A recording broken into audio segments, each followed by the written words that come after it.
ڕێز و سڵاو بۆی وەبینەرانی خۆشەویستی بەرنامەی لێکدانەوە و هەڵوێست. ئازیزان لە بەرنامەی ئەمڕۆماندا بابەتێکمان هەیە لە نووسینی بەڕێز عوسمانی حاجی معرف باسەکات لە ئاڵوگۆڕێک لە ڕۆژهەڵاتی ناوەڕاستە. فەرموون لەگەڵماندا بن بۆ بینینی. ڕەنگە نەتوانین پێشبینی ئەوە بکەین کە لە ڕۆژە سەختەکانی داهاتوودا چی ڕوەدات. بەڵام لە ڕاستیدا شاراوە نییە کە دۆخەکە مایەی مەترسیەکی گەورەیە. ئەو ڕژیمەی چواردەیە زیاترە خەریکی نەخشەی پانئیسلامیزم و پەروەردەی تێرۆریستان و هێزی میلیشیایە، کاریگەری خۆی لەسەر فەلەستین و لوبنان و عێراق و یەمەن دانا، بەڵام ئێستا لە بەرامبەر زریانێکی زۆر بەهێزدا دەلەرزێت. بۆ ئایندەیەکی ناڕۆشنی مانەوەی دەسەڵاتی سیاسی و ئایدۆلۆژیەکەی بەرگری دەکات. جا بەهێزی سەربازی بێت یان بە دانوستان و ڕێککەوتن، هەوڵە جددیەدات ئەو کارەی بە سەرکەوتن بگەێنێت، وەک وەستانەوە و پەرچەکداری هێرشی بۆمبارانی چەند ڕۆژەی ڕابردوو لە بەرامبەر ئیسرائیلدا. ئەم دۆخە کە ئەمریکا و ئیسرائیل خوڵقاندوویانە، ئەگەری ئەوەی هەیە بەرەو ئەو ئاراستەیە بڕوات کۆتایی پێکهاتەی ئێستای دەسەڵاتی کۆماری ئیسلامی بێت کە 40 ساڵ زیاترە پاراستنی سەرمایەداری با ئایدۆلۆژیای ئیسلامی بەڕێوە دەبات. بەڵام پرسیاری جددی ئەوەیە دوای کۆتایی پێکهاتەی دەسەڵاتی ئێستای ئێران لە ڕێگای ئەم شەڕە وێرانکەرەوە دەسەڵاتی سیاسی بە چ شێوازێک بۆ پاراستنی سەرمایەداری دەتوانێت خۆی ڕێکخاتەوە و لە ئێرانێکی پڕگێژاودا چۆن دەسەڵاتێکی تر دادەمەزرێننەوە. واتە دوای ئەوە چی ڕوودەدات؟ کاک عوسمان لە وەڵام بەم پرسیارەدا ئەڵێت کە سێناریۆی جیاواز قابلی پێشهاتنە. ئەزموونی ژیانی سیاسی ئەومان بیردەخاتەوە کە ڕووخانی ڕژیمە دیکتاتۆر و پاوەندخوازەکان بە تایبەتی لە ڕۆژهەڵاتی ناوەڕاستدا لە ڕێگەی شەڕ و کاریگەری دەرێکی و لەسەر و ئیرادەی جەماوەری خەڵکەوە بە دەگمەن فراهەمهێنی ئارامی و سەقامگیری سیاسیە. بە ئاشکرا و بە فراوانی دەواازەکانی دۆزەخ بۆ دانیشتوان دەکەنەوە و بە دڕندانەترین شێوە کەڵەکەی سەرمایە بەڕێوە دەبنەوە. هەڵبەتەوە لە بەرچاوە کە دۆخی ئێران وەک وڵاتێکی پانوبەرین و دامەزراوەیەکی حکومڕانی بە هێژمونی سەراسەری و ناوەندبوون خاوەن ئایدۆلۆژیەکی ئیسلامی کاریگەریەکی توندی پەیوەندی کۆمەڵایەتی داڕشتووە و ڕێکی خستووە. خاوەن بەرژەوەندی سەرمایەگوزاریەکی زەبەلاحی جیاوازە لە ناوچەکەدا. لە هەمان کاتدا دانیشتوانی 85 ملیۆن کەس زیاترە وەک پێکهاتەیەکی فرەئاینی و فرەنەتەوە لەخۆ دەگرێت.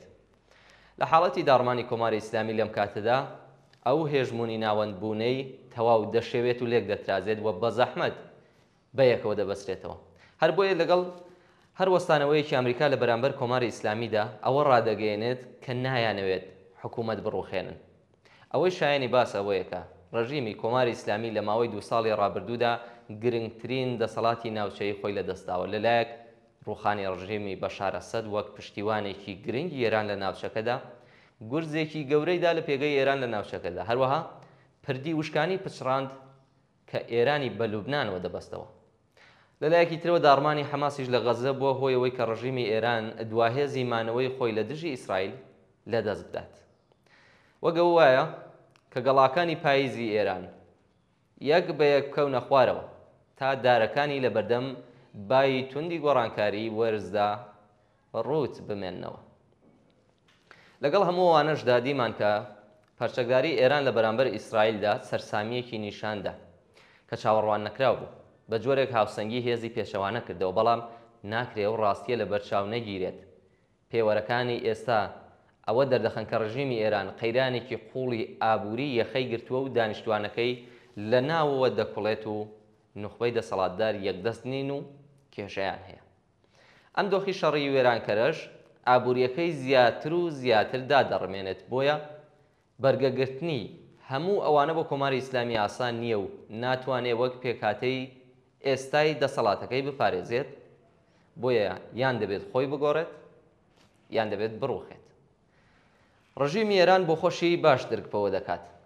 لە سۆنگەی هاوسەنگی هێزەوە درێژەدان بەم شەڕە لەلایەک خۆتکوشی خۆیەتی، لەلایەکی ترەوە زیاتر داڕمان و وێرانکردن و کوشتنی بە کۆمەڵی خەڵکە. لە هەمان کاتدا پاشەکشەش بە مانای لە دەستدان و شکستی ئەو شەریعەتەیە کە لەسەر بنەمای ئیسلامی و بە قسەی خۆیان مقاومەت بنیاتیان ناوە.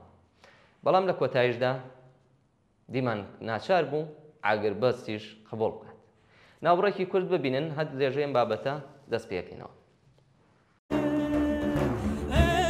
ڕۆژامەیە ئەو هێزامەیە ئەو کێتکێدامەیە ئەم لە بەندان بشکینم ژن نەبێ ژیان نەبێ ژن ژیان ئازادی ژن نەبێ ژیان شینێ ژن ژیان ئازادی ژن ژیان ئازادی ژن ژیان ئازادی ژن ژیان ئازادی ژن ژیان ئازادی ژن ژیان ئازادی ژن ژیان ئازادی ژن ژیان ئازادی ژن ژیان ئازادی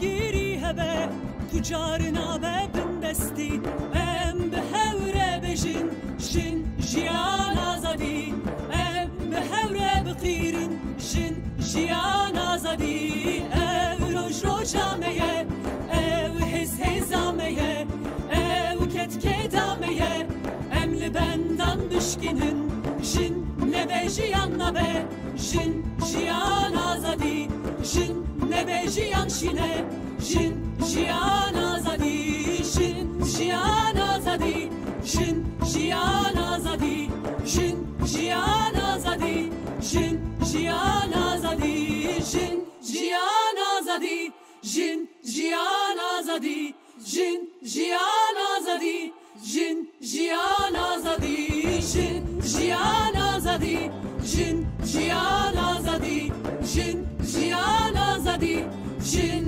ژیان ئازادی.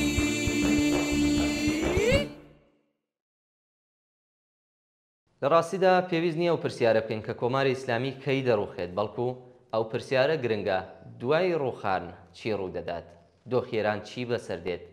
بێگومان دۆخەکە لە بەردەوامی شەڕ و فراوانبوونەوەی ململانەکان و لێدوان و هەڕەشەی لایەنەکانی بەشدار لە شەڕ و دەرەوەی شەڕ زیاترەوە نیشانەدەن کە کێبڕکێ بۆ پڕکردنەوەی ئەو بۆشاییە دەکەن کە دوای شەڕ دروست دەبێت.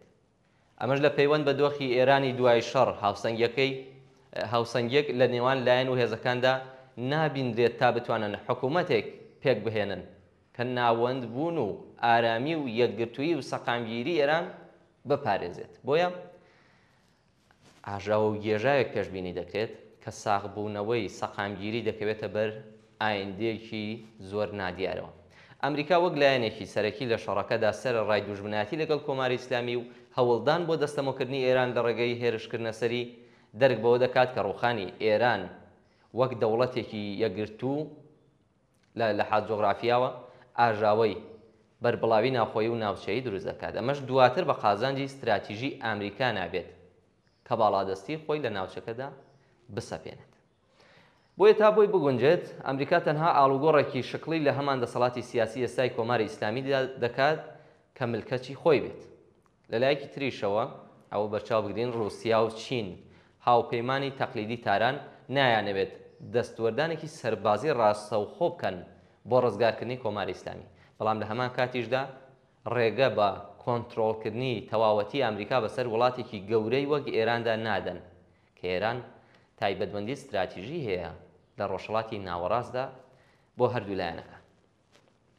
وڵاتانی عەرەبی بە تایبەت دەوڵاتانی کەنداو لە دۆخێکی دوودڵیدان لەلایەک پێشوازی لە ڕووخانی کۆماری ئیسلامی دەکەن کە دەیان ساڵە لەژێر کاریگەری هەڕەشەدان بۆ سەر ئاسایشی وڵاتەکانیان. لەلایەکی تریشەوە فرسیان لەو ئاژاوە هەیە کە لە ئەنجامی شەڕ و نائامادەیی و نەتوانینی کۆنتڕۆڵکردنی دۆخەکە ڕەنگە بۆیان بێتە پێشەوە وەک ئاگری پوشی دەشتێک کە لە سەرانسەری ناوچەکەدا بڵاو ببێتەوە. عەرەبستان و ئیمارات بە تایبەتی درک بەوە دەکەن کە سەقامگیری ئێران وەک دەوڵەتێک لە سروشتی ڕژیمی دەسەڵاتدارەکەی گرنگترە بۆ ناوچەکە. دراوسەیەکی کێشەدار بۆ ئەوان لە دراوسەیەکی دوژمنکار مەترسیدارترە. لەم دیمەنە ئاڵۆزەدا پرسیارێکی بنەڕەتی دێتە ئاراوە. ئایا هێزەکانی ناوخۆی ئێران لە بەڕێوەبردنی گواستنەوەی ئاشتیانەی دەسەڵاتدا سەرکەوتوو دەبن یان بەرەو شەڕێکی ناوخۆیی درێژخایەن دەڕۆن کە دەتوانێت ببێتە هۆی دابەشبوونی وڵات؟ فاکتەرێک کە پێشبینی ئەگەری ئەو دابەشبوونەی تیا دەکرێت بەجیال لە نەبوونی هێزێکی پتە و بەرجەستە کە بتوانێت ڕژیمێکی تر دامەسرێنێت لە هەمان کاتدا بوونی هێزێکی بەرفراوانی سەدان هەزاری عەقیدەتیە کە دەیان ساڵە دەسەڵاتی کۆماری ئیسلامی پەروەردەیان دەکات. ئەگەر ئەم هێزە بڕیار بدات و بیەوێت تا کۆتایی شەڕ بکات و پارێزگاری لە دەسەڵات بکات، ئێران دەتوانێت شاید حاڵی کارەساتێکی گەورەتری پەرشوبڵاوی ناوچەکانی ئێران بێت زیاتر لەوەی کە لە سووریا و عێراقیشدا ڕوویدا. پێمان وانە هیچ کەس نکۆڵی لەوە بکات کە دوای کۆتایی هاتنی ئەم شەڕە گۆڕانێک لە نێو هەمان پێکاتی ئێستای دەسەڵاتی سیاسی ئێران یان ئەگەری ڕوخانی کۆماری ئیسلامی بە تەواوی نەخشەی ڕۆژهەڵاتی ناوەڕاست بە باڵادەستی ئامریکاوە دادەڕێژێتەوە. لە هەمان کاتدا کاریگەری لەسەر شوێنیەتی دۆخی ململانەی نێوان هێزەکانی دنیا دەبێت. ناوبڕێکی کورد وەربگرن بە دوابەشی بابەتەکە دەگەڕێمەوە لاتە.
Saçmayan peka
لە ڕووی ئابووریەوە ڕووخانی ڕژیمی ئێران کاردانەوەی جیهانی دەبێت لەبەرەوەی ئێران خاوەنی چوارەمین یەدێکی نەوتە لە جیهاندا، واتە چوارەمین زەخیرەی نەوتە لە جیهاندا. هەر بۆیە هەر جۆرە پەککەوتنێک لە بەرهەمهێنان و هەناردەکردنیدا کاریگەری لەسەر نرخی وزەی جیهانیدا دادەنێت.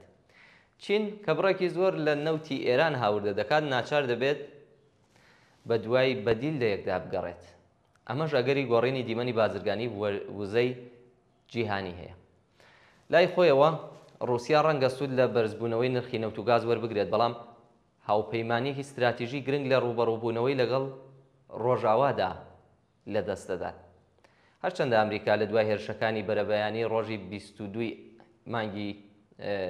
22 ئەم مانگە وا ڕادەگەیەنێت کە کۆتایی بە کاریگەری یۆرانیۆم هێناوە لە ئێراندا، بەڵام پێم وایە هێشتا بەرنامە ئەتۆمیەکەی ئێران تەحەدای دیکەی لێ دەکەوێتەوە. ئەگەر ئێران بکەوێتە بەرگێژاوی شەڕی ناوخۆیی لایەنەکان و هێزە میلیشیاکان، چی بەسەر پاشماوەی دامەزراوە ئەتۆمیەکان و مادە تیشک دەرەکان دێت. ئایا زلهێزە نێودەوڵەتیەکان دەتوانن کۆنتڕۆڵی ئەو مادانە بکەن و ڕێگر بن لەوەی نەکەوێتە دەستی گروپە توندڕەوەی میلیشیاکانەوە، یان لە ناوچەیەکی پڕ لە ململانێ و گرژی و ئاڵۆزی ڕوبەڕووی کابوسێکی بڵاوبوونەوەی چەکی ئەتۆمی دەبینەوە؟ بەگشتی ئێران و ناوچەکە بە تایبەتی بە دوای هێرشەکانی ئەمریکا بۆ سەر ئێران دۆخەکەی ئاڵۆزتر و مەترسیدارتر کردووە. لە نێو ئەو هەموو گێژا و ئاڵۆزی و تەحەدا ترسناکانەدا پرسیار لە کۆمۆنیستەکان و ئازادی خوازان و ڕێکخراوە جەماوەریەکان ئەوەیە کە ئامادەن بۆ ئەوەی دوای هەر ئاڵوگۆڕێک یان ڕووخانی کۆماری ئیسلامی ڕۆڵێکی پێشڕەوی ئینسانی و ئازادی خوازی ببینن تا پێگەی دەور و دەخاڵەتی ڕاستەوخۆی جەماوەری لە ئایندەی پێکەنانی دەسەڵاتی سیاسی لە ئێراندا دابین بکەن. لە ڕاستیدا کۆمەڵگەی ئێران بەگشتی و چینی کرێکار بە تایبەتی ئاستێکی بەرینی پێشڕەوی جەماوەری لە ڕادیکاڵی و ئازادی خوازی و یەکسانی خوازی تیا بەهێزە، بەڵام ناڕێکخرا و پەش و بڵاوە و نائامادەیە. پێش هەموو شتێک هەر لایەنێک و ڕێکخراوێکی کۆمۆنیستی پێویستە لە ڕێزی پێشەوەی ڕێخستن و یەکخستنی ئەو هێزە جەماوەریەدا بێت کە بە ئاسۆی سۆسیالیستی و ئازادی خوازانە و یەکسانی خوازی لە مەیدانی ململانێ و خەباتی چینایەتیدایە. ئەوەی لەمڕۆدا پێویستە کە ئێران لە دۆخی شەڕێکی وێرانکاری و کۆمەڵکوژیدایە، هەرچەندە شەڕەکە لە ئێستادا ڕاگیراوە، بەڵام بەردەوامی ململانەکان و نالەباری دۆخی سیاسی هێشتا کاتی خۆپاراستنە لە کاریگەریەکانی ئەو شەڕە و نەبوون بە سوتەمەنی ئەو شەڕە. دوورکەوتنەوە لە هێز و لەو لایەنانەی دەیانەوێت لە نێوەندی ئەو شەڕەدا بکەونە بەرامبەر هێزەکانی دەسەڵات و پێکدادان ئەنجام بدەن، ئێستا سەردەمی یەکڕێزی و خۆڕێخستن و هۆشیاربوونەوەیە. ئەگەرچی ڕژیمی کۆماری ئیسلامی لە ڕووی هاوسەنگی سەربازیەوە توانای ڕوبەڕووبوونەوەی ئیسرائیل و ئەمریکانیە، بەڵام لەم بارودۆخەدا دەتوانێت لە بەرامبەر هەر ناڕەزایەتیەک سوود لە تونترین و خوێناویترین سەرکوت وەرگرێت. بۆیە ئامادەکردنی هەر ڕێکخراوێک لە ئێستادا بۆ شەڕکردن لەگەڵ ڕژیمدا کارێکی گەمژانە و نابەجێیە بە شێوەی چەکداری بە زیانی خەباتی جەماوەری تاوە دەبێت. پێویستە خۆڕێخستن لە دژی شەڕ و هەلومەرجی شەڕ و ئازارەکانی بەرەو پێش بچێت. خەبات بۆ خواسی ڕاگرتنی دەستبەجێی شەڕ، بەرزکردنەوەی دروشمی دژی شەڕ، دووبارە نەبوونەوەی شەڕ پێویستی بە بزوتنەوەیەکی بەرفراوانی جەماوەری جیهانیە. ئەمڕۆ پێویستە کۆمۆنیستەکان و ئازادی خوازەکان ڕێخستنی خەڵکی ناڕازی بە دژی شەڕ بکەن ئەولەویەتی کارنامەی خۆیانەوە بۆ هاوکاریکردنی یەکتر لە بەرامبەر سەختیەکانی شەڕ، دابینکردنی ئامراز و ئاسانکاری بۆ هاوڵاتیانەی کە ناچارن ماڵ و شارەکانیان بەجێ بهێڵن و پێدانی پێداویستی تەواو بۆیان، دابینکردنی بژێوی ژیان و ئیمکاناتی تەندروستی، هاوکاری دەستبەجێ خەڵک لە ئەگەری بۆردومانکردنی ماڵەکانیان، خەبات دژیە و ناسیۆنالیستە ڕەنگا و ڕەنگانەی کە بە شەڕ و وێرانکردنی کۆمەلگا وروژێنراون و ئومید بەلایەنگری بۆ شەڕ دەبەخشنەوە. دوورخستنەوە و پاراستنی کۆمەلگا لە دروستبوونی هەر سێناریۆیەکی تاریک و هەلومەرجی شەڕ هەڵگیرسانی هێزە میلیشیاکان لە هەمان کاتدا لە هەر جێگایەک بۆشاییەک بەهۆی نەمانی هێزەکانی ڕژیم دروست دەبێت، پێویستە جەماوەری خەڵک بۆ پاراستنی خۆی و بۆ ئیدارەکردنی کاروبارەکانیان ڕێکخرا و چەکدار ببنەوە لەو کات و ساتەیە. تا بتوانن ئەمنیەتی خۆیان بپارێزن و کاروباری خۆیان بەڕێوەبەرن. بەڵێ بینەرانی خۆشەویست، بەم شێوەیە بابەتی بەڕێز کاک عوسمان کۆتایی پێات. زۆر سپاس کە تا کۆتایی بەرنامەم ڕۆکە لەگەڵماندا بوون و بەو هیوایی کە ناوەڕۆکی بەرنامەکە جێی سەرنجیەوە یازید بوو بێت و کەڵکی پێویستی لێوەربگرن. تا لێکدان و هەڵوێستێکی دیتر بە ژیانێکی پڕ لە کامەرایتان دەسپێرم.